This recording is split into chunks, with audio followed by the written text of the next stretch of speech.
অনেকদিনই ভাই যুবক বন্ধুদের অধিক পরিমাণে নাইটমেয়ার বা স্বপ্নদোষ হয়ে থাকে।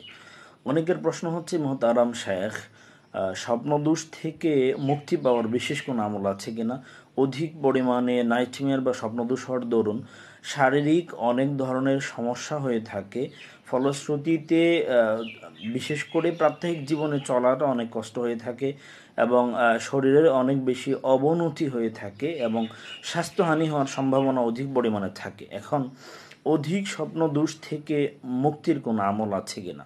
গুরুত্বপূর্ণ একটা আমল আমরা শুনবো, যে আমলটি করলে আশা করা যায় আল্লাহ তাআলা অধিক পরিমাণে স্বপ্ন দেখা, স্বপ্নদোষ অর্থাৎ নাইটমেয়ার থেকে আল্লাহ তাআলা হয়তো হেফাজত করবেন।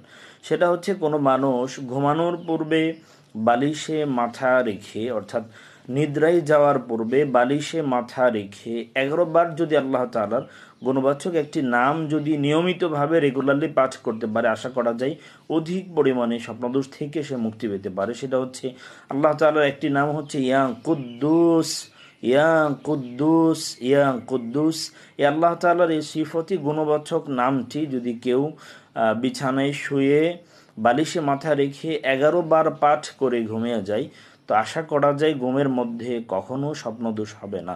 তার মানে স্বপ্নদোষ থেকে চিরমুক্তির আমল হচ্ছে আল্লাহ তাআলার গুণবাচক একটি নাম ইয়া কুদ্দুস, ইয়া কুদ্দুস।